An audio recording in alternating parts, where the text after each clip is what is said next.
نام پر رکھ کر راہی عالم کے مسافر ہو گئے کہ میں رہوں یا نہ رہوں میرے نانا کا دین باقی اور قائم رہے۔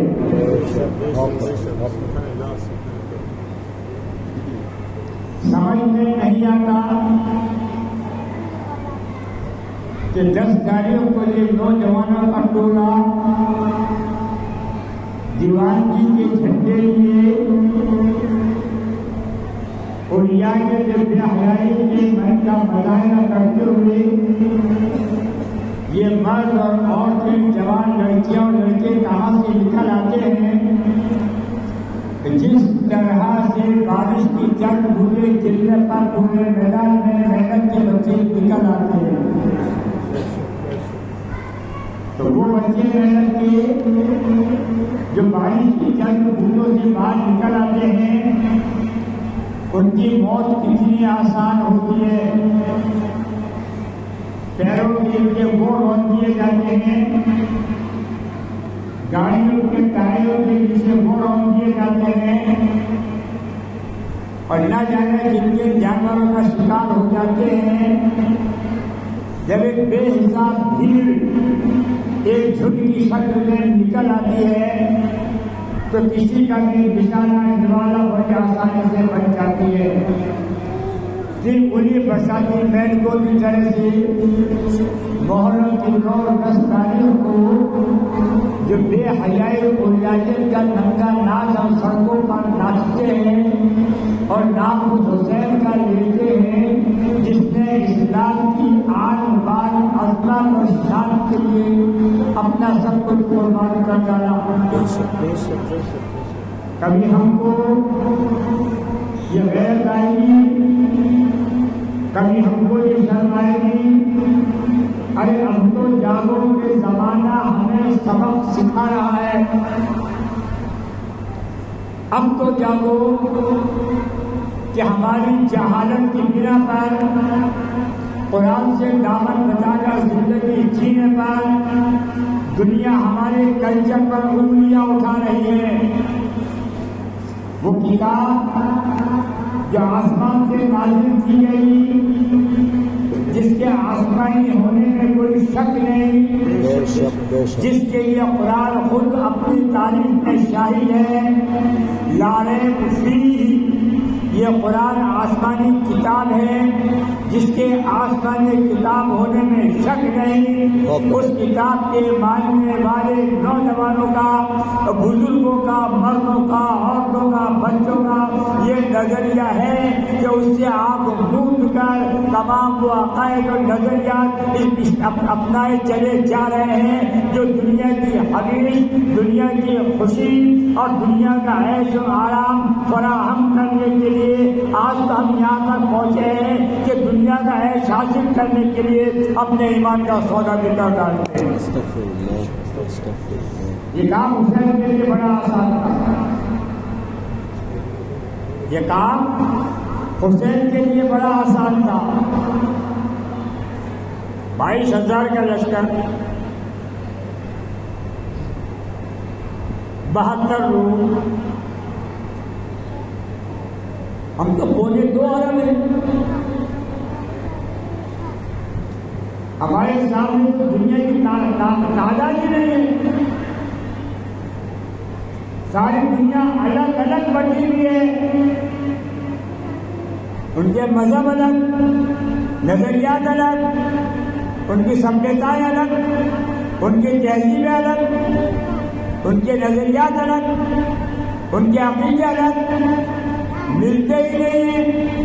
تب جا کر وہ کوئی 3.5 ارب بنتے ہیں، یا پھر 2.25 ارب کے لوگوں کا ایک ہی کلمہ ہے اس پورے زمین پر، لا الہ الا اللہ محمد رسول اللہ۔ اس کے باوجود بھی ہمارا عالم یہ ہے کہ ہماری سوچ ایک نہیں، ہمارا نظریہ ایک نہیں، ہمارا عقیدہ ایک نہیں، ہمارا مشن ایک نہیں، ہمارا ہدف ایک نہیں، ہمارا ٹارگیٹ ایک نہیں، ہمارا لکش ایک نہیں۔ ہم جتنے لوگ ہیں اتنے ہی ہمارے نظریے اور لکش ہیں۔ اگر یہ نظریہ حسین کی شہدائیوں کا ہوتا تو خدا نہ ہوتا. یہی نظریہ آقا عالم سرکار مدینہ صلی اللہ تعالیٰ علیہ وسلم کے اصحاب کا ہوتا تو کیا ہوتا. ایک جنرل بات کروں، علی اکبر کا کیا قصور تھا، قاسم کا کیا قصور تھا، زین العابدین کا کیا قصور تھا، معصوم علی اسد کا کیا قصور تھا، عباس کا کیا قصور تھا، سکینہ کا کیا قصور تھا، اونا محمد کا کیا قصور تھا، مسلم عقیل کا کیا قصور تھا، محمد ابراہیم کا کیا قصور تھا، حضرت شہر بانو کا کیا قصور تھا، ام رباب کا کیا قصور تھا، بنت لیلا کا کیا قصور تھا، شہر بانو کا کیا قصور تھا، حبیب بن مظاہر کا کیا قصور تھا. اور جتنے بھی لوگ میدان کربلا میں حسین کے ساتھ ہیں ان کا کیا قصور تھا. بیعت کا انکار تو حسین نے کیا تھا.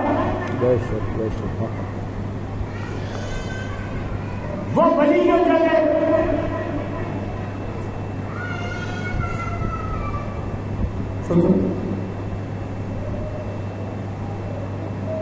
جا کے لوگوں نیچے بیٹھے ہیں. ابھی جو موبائل پر گیم چل رہا ہوگا ایسی. میں تو جب اسکول میں پڑھاتا تھا نا،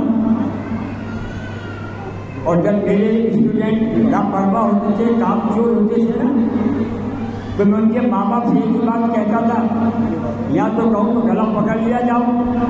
میں یہ کہتا تھا کہ ایسے پیڑ کو آنگن میں رکھنے سے کیا فائدہ جو نہ پھل دیتا ہو نہ سایہ دیتا ہو. اس کی تو شاخیں کاٹ کر کے پھینک دینی چاہیے.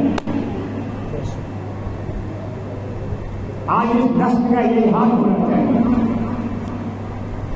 دنیا مارے کہ نہ مارے ہمیں خود آ جانا چاہیے. ہم کو زندہ رہنے کا، ہم کو زندہ رکھنے کا حق نہیں ہے.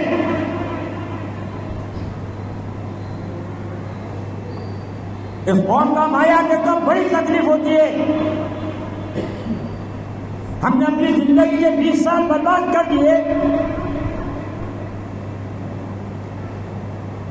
اور کوئی آدمی کی سمجھنے کو تیار نہیں کہ دین کیا ہے، قرآن کیا ہے، حدیث کیا ہے، اسلام کیا ہے، اکابر کیا ہے، رسول کیا ہے، شریعت کیا ہے، قانون کیا ہے. سارے زمانے کے انسانوں کے بنائے ہوئے قانون پڑھنے کے لیے ہم تیار ہیں، مگر محمد الرسول اللہ کا لایا ہوا قرآن پڑھنے کے لیے ہم تیار ہیں.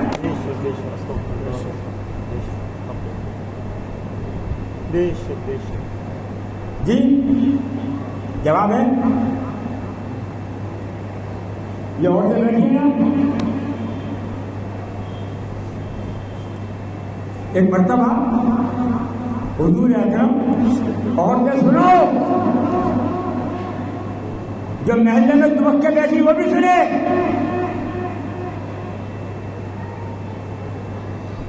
اور وہ من بھی سنے.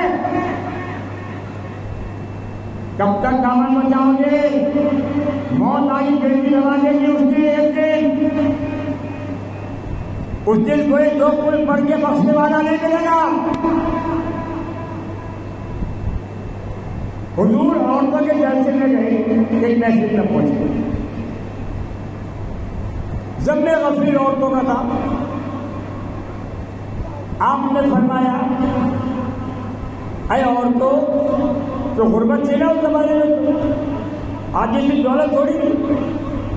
اے عورتوں، چاہے روٹی کا ایک ٹکڑا ہی ہو، صدقہ دیا کرو اپنے ہاتھ سے، کہ تمہارے ہاتھ سے دیا گیا صدقہ تمہیں دوزخ کی آگ سے بچا لے گا. میں دوزخ کے اندر شب معراج میں سب سے زیادہ عورتوں کو دیکھ کر آیا ہوں. یہ ملیجہ بنا رہی ہیں، یہ کھڑی چوٹیاں بن رہی ہیں. کے روزے رکھیں گے آپ، ان کو یہ پتہ نہیں شرک کیا ہوتا ہے. جس نے بتایا مان لیا، ہم سے کوئی نہیں پوچھتا، ان سے پوچھتے ان سے پوچھتے ان سے پوچھتے، سارے مولوی ہو گئے. ہم تو گھسیا رہے، ہم تو جنگل میں گھاس کاٹ کرانے والے. افسوس ہوتا ایک صحابی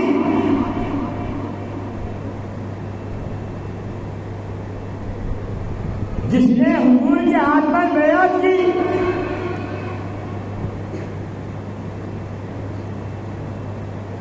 یہ دیکھ رہا تھا مدینے کے لوگ آئے، وہ یہ دیکھ رہے تھے کہ ستائے جا رہے ہیں، مارے جا رہے ہیں، گھروں سے نکالے جا رہے ہیں، 3 سال تک شاید اپنی تعلیم کی گھاٹی میں قید کیے جا رہے ہیں، پھر بھی آ رہے ہیں. خطرہ سامنے ہے، دشمن سامنے ہے، تلواریں نکلی ہوئی ہیں، پلاننگ چل رہی ہے، کس کو کیسے گھیرنا، کس کو کیسے مارنا چل رہا سسٹم چل رہا ہے. پھر آ رہے ہیں حضور کے ہاتھ پر بیعت کرتے چلے جا رہے ہیں، یہ جانتے ہوئے بھی کہ جس ہستی کے ہاتھ پر ہم بیعت کر رہے ہیں گویا ہم موت سے دوستی کر رہے ہیں. اس کے باوجود جو بیعت کیے انہوں نے، اس کے باوجود نبی مانا انہوں نے، اس کے باوجود جو قرآن کو اپنایا انہوں نے. اب تو لاکھوں مرید موجود ہیں، کروڑوں مرید موجود ہیں، لاکھوں پیر موجود ہیں، جن کا نظام بھی نہیں ہے. بتا دے گا جن کا نظام ہو.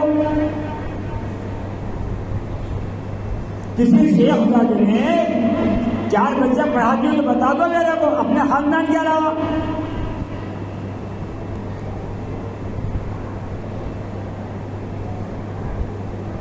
میدان کربلا کی یاد کر رہے ہیں بھائی ہم. مقام حریت کیا ہے؟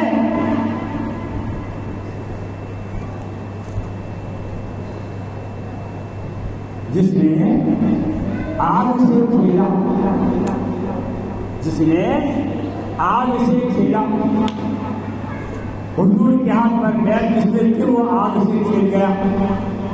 اس نے موت کو گلے لگا لیا، اس کے گلے سے پھانسی کا پھندا 2 قدم کی 2 گز کی دوری پر رہ گیا.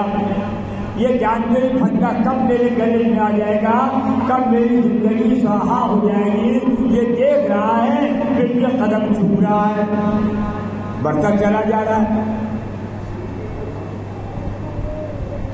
تو ان کی قربانیوں کا صلہ بھی تو ملا نا. کل میں نے عبداللہ کا ذکر کیا، چچا نے کپڑے سے گزروا لیے، مشرک تھا، وسیلہ ایمان بھی آیا تھا، کہا مدینہ جانا چاہتے ہو سب اتار جاؤ، یہ کپڑے بھی میرے ہیں، یہ ریوڑ بھی میرا ہے، یہ مکان بھی میرا ہے، یہ جائیداد بھی میری ہے، تیرا باپ مر گیا، تیرا کیا لینا، اتار کپڑے نکل جا.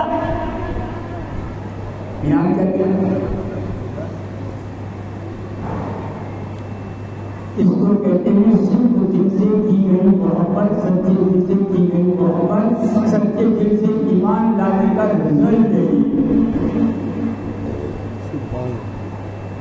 کہ دم بھی نبی کے ہاتھوں میں نکل رہا ہے، قبر میں بھی نبی کے ہاتھوں سے اتارا جا رہا ہے، اور قبر میں نبی پہلے دیکھتا ہے، اپنے صحابی قبر میں نبی دیکھتا ہے، پھر صحابی کو دکھاتا ہے، پیشانی کو بھی چومتا ہے.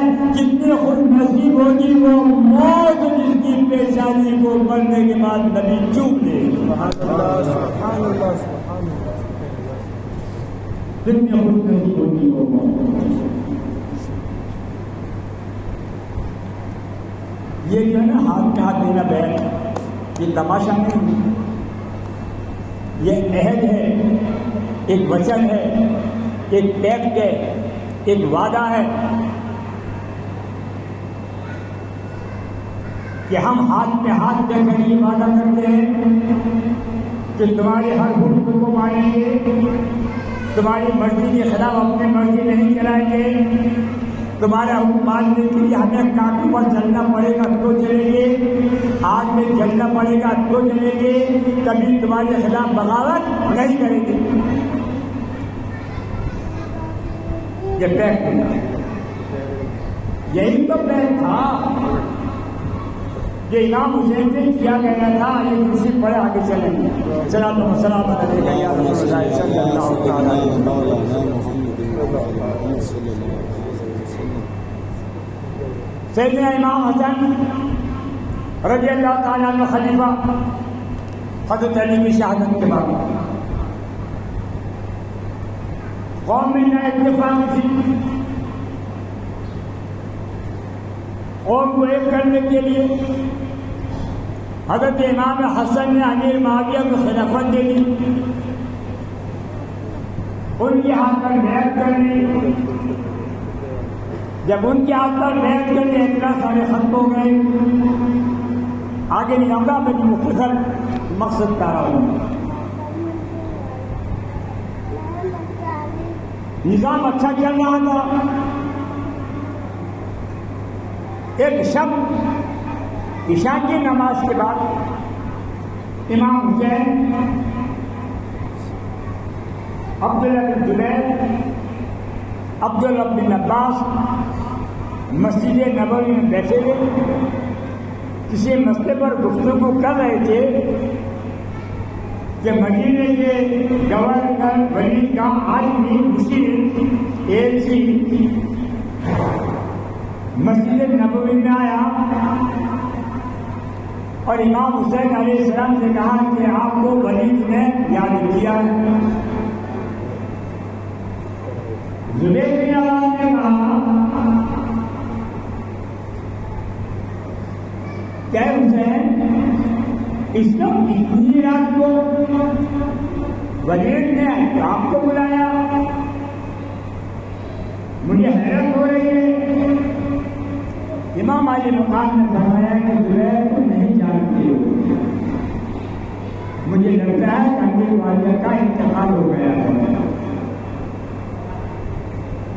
اور یزید نے بیعت کے لیے یہ ایلچی بھیجا ہے ولید کے پاس، مجھے جانا چاہیے۔ کہاں آپ اکیلے مت جائیے، ان کا کوئی بھروسہ نہیں ہے، میں چند آدمی آپ کے ساتھ کر دیتا ہوں ہتھیاروں سے لیس، وہ آپ کے پیچھے رہیں گے، آپ اندر جائیے گفتگو کرنا، اگر خطرہ دیکھیں تو بلند آواز سے گفتگو کرنا شروع کر دینا، جیسے آواز آپ کی آواز باہر آئے گی یا اندر گھس جائیں گے اور کام تمام ہو جائے گا۔ 12 امام علیہ السلام نے مشورہ کیا، چلے گئے، وہ 14-7 آدمی کے ساتھ چلے گئے، اندر گئے، ولید نے کہا کہ امیر معاویہ کا وصال ہو گیا ہے، خلیفہ یزید میں بیعت کر کے آپ کو بیعت کے لیے طلب کیا ہے۔ عبداللہ بن زبیر عبداللہ بن عباس اور آپ کے بیعت کا مطالبہ ہے۔ امام علی مقام نے فرمایا کہ بھی بیعت کے لیے کون سا کرے گا ہوگا، چھپ کر تو بیعت میں نے کروں گا پردے میں، اس لیے کہ کل آپ لوگوں پر یہ دباؤ ڈالیں کہ حسین نے یزید کیا تو بیعت کر لی ہے، اس لیے اب تم لوگ بھی بیعت کر لو کہ جو تمہارا امام ہے اسی نے یزید کو خلیفہ تسلیم کر لیا ہے تو وہ عالم اسلام کا خلیفہ بن گیا۔ امام علی مقام نے فرمایا دیکھو یہ بند کمرے میں بیعت نہیں ہوگی، اگر بیعت ہی کر لینا ہے تو جیسا عام کرو، مسجد میں لوگوں کو جمع کرو، بیعت کا اعلان کرو اور اس کے بعد مجمع کثیر میں بیعت کی بات کرو، جب لوگ بیعت کے لیے تیار ہو جائیں گے تو میں بھی تیار ہو جاؤں گا۔ ولی سمجھدار آدمی تھا، عقیدت مند تھا، اس نے مقصود کو سمجھ لیا اور خاموش ہو گیا اور کہا ٹھیک ہے آپ رسول اللہ کے نواسے ہیں، میں اس سے زیادہ کچھ کہہ نہیں سکتا، آپ جانے آپ کا کام جانے۔ اتنا سننے کے بعد عبد الملک بن مروان جو نہایت خبیث بنو امیہ کا فرد تھا، شرارتی تھا، شریر النفس تھا، وہ ولید کے کان میں کہہ رہا تھا کہ دیکھو حسین کو جانے مت دینا، اگر یہ آج ہم سے نکل گئے تو تمہاری جان میں وبال آ جائے گا، ان سے کہہ دو کہ اگر بیعت کے لیے تیار نہیں ہے تو جنگ کے لیے تیار ہو جاؤ۔ یہ آواز امام علی خان کے کان میں آ گئی، آپ کو جوش آ گیا اور کہا اے ظالم مر جانا، تجھے سمجھ میں نہیں آتی کوئی بات؟ ولید کے کان میں کیا گزر کرتا ہے، کیا چیما گوئیاں کرتا ہے اور کس جنگ کی بات کرتا ہے؟ اگر مر گئے تو باہر نکل گیا تاکہ میں بتاؤں کہ حسین نے اور یزید میں کیا فرق ہے۔ ولید نے دین کی بات ختم کی، امام علی مقام چل گئے، اپنے بھائی محمد بن حنفیہ کو طلب کیا۔ عبداللہ بن زبیر موجود تھے، محمد بن ابی بکر کو بھی بلایا گیا، عبداللہ بن عباس کو بھی بلایا گیا۔ یہ عبداللہ بن عباس وہ شخص ہے جو قرآن کے سب سے بڑے تفسیر میں حضرت عباس یعنی حضور اکرم صلی اللہ علیہ وسلم کے چچا زاد بھائی حضرت عباس کے سامنے تھے، جن کے لیے حضور نے لقب دیا حفظ الامہ، یعنی امت کے عالم۔ سب سے پہلے قرآن کی تفسیر کی انہوں نے بھی کی، ان کو بھی طلب کیا گیا۔ محمد بن حنفیہ جو حضرت علی کے بیٹے تھے، بی فاطمہ سے نہیں تھے، انہوں نے بھی مشورہ دیا کہ آپ ایسا کیجیے کہ ہم سب مل کر کے ایران، عراق، کوفہ، بصرہ تمام لوگوں کو دعوت کر بھیجتے ہیں، ان کو طلب کرتے ہیں اور مشورہ کرتے ہیں کہ کرنا کیا چاہیے۔ امام علی مقام نے فرمایا ایسا بھیڑ جمع کرنے سے مقصد نہیں ہے، اس لیے کہ وہ تو جنگ کے لیے تیار ہیں، کہ جن لوگوں کو آپ جمع کرو گے تو جنگ ہو جائے گی، مدینے کی گلیوں میں خون مل جائے گا اور میں گوارا نہیں کرتا۔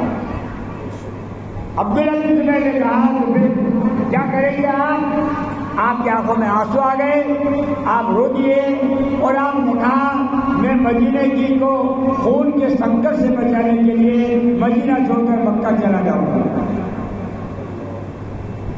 طے کر لیا، مدینے سے مکہ جانے کا طے کر لیا۔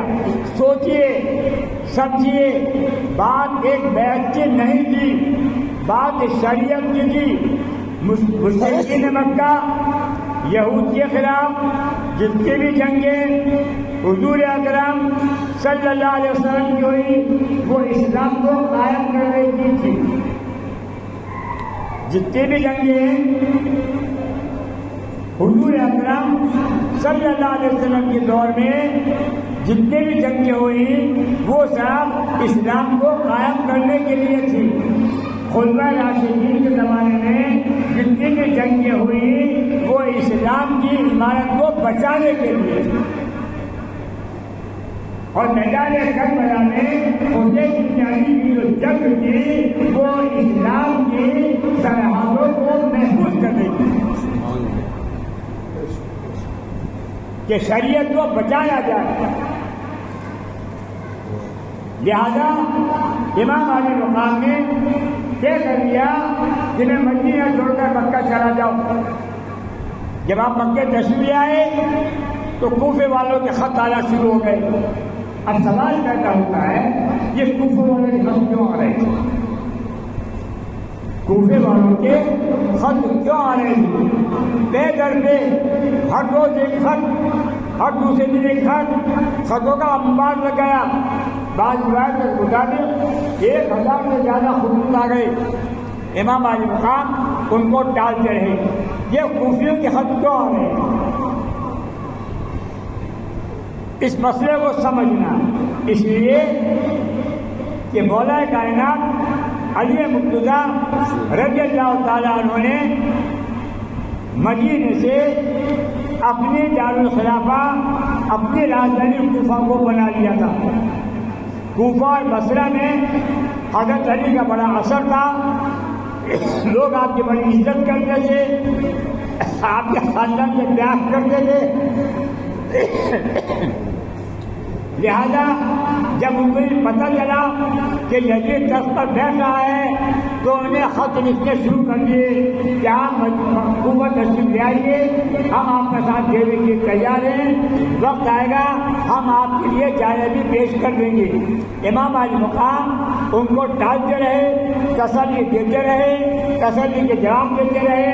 بالآخر ایک خط کچھ لوگوں کے ذریعے جو لکھ کر کے بھیجا گیا جس میں 150 دستخط تھی، کہا ٹھیک ہے آپ نہ آئیے گا، اگر اسلام کا نقصان ہو جاتا ہے یزید کے تخت پر بیٹھنے سے تو قیامت کے دن یہ جواب داری بھی آپ کی ہوگی، ہم تو عرض کر دیں گے اے یا رسول اللہ صلی اللہ علیہ وسلم، آپ کے نواسے نے آپ کی شریعت کو بچانے کے لیے ہمارا ساتھ نہیں دیا۔ اب سوچیے ہم شریعت کو بھائی بات مت کرو،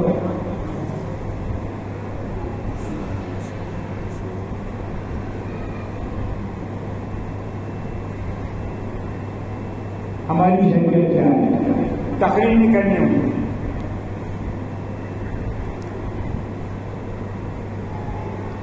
قصہ بیان نہیں کرنی ہوگی۔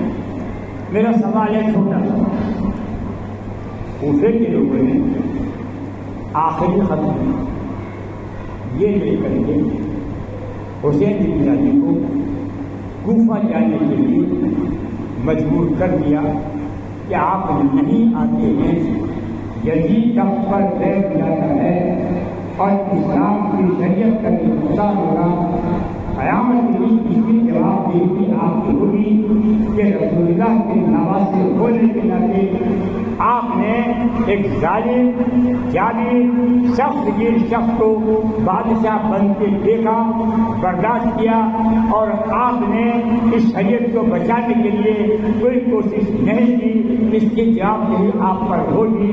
میرے سمجھ میں اب یہ بات نہیں آ پا رہی ہے، مجھے یہ بات سمجھائیے کہ شریعت کو بچانے کے لیے ہم نے کیا کیا ہے؟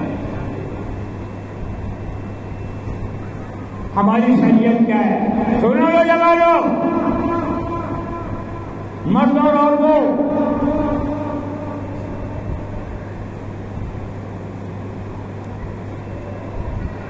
کیا کیا شریعت کیا ہماری؟ قرآن۔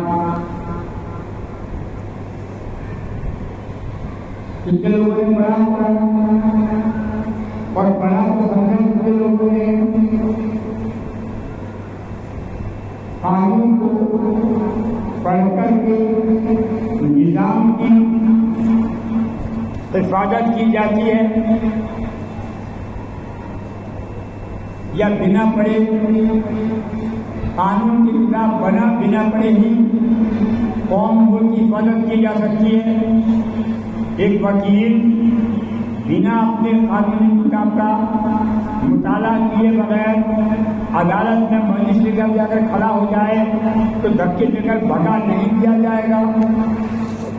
جو سوال کوفے کے لوگوں نے امام حسین سے کیا، آپ نہیں آتے ہیں تو کل قیامت میں آپ جواب دے ہوں گے، ہم سے بھی جب روز قیامت اللہ تبارک و تعالیٰ کا رسول ہم سے یہ سوال کرے گا کہ میں تمہارے بیچ میں اللہ کی کتاب اور میری سنت چھوڑ کر آیا تھا، اس کو ہمارے پاس ہوتے، تم نے عزت و رسوائی کو اختیار کی، تم نے ظالموں کی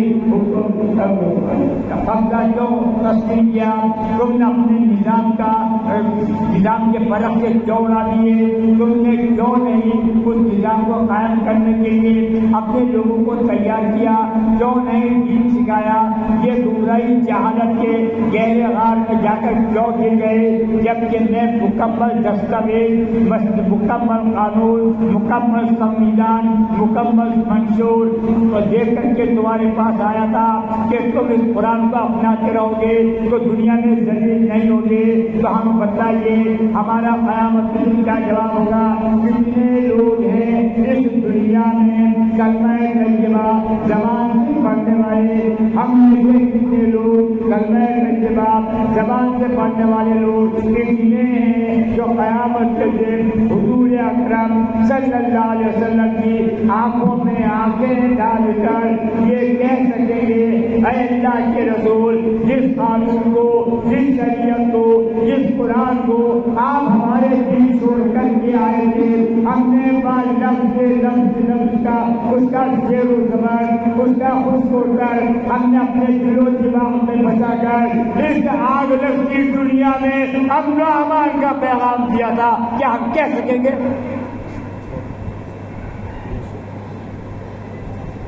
مت جاؤ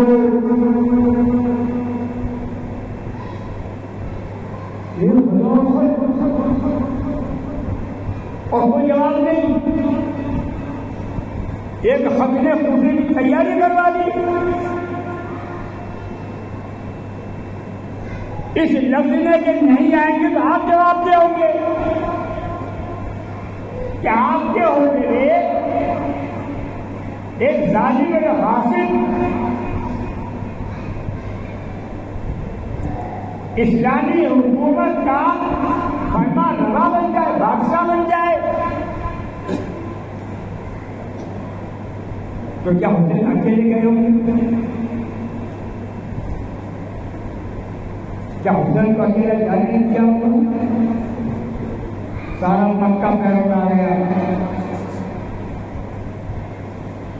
مکے کا گورنر عمرو بن سعد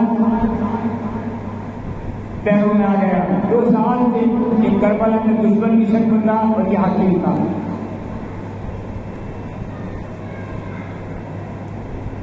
خدا کا بچائیے،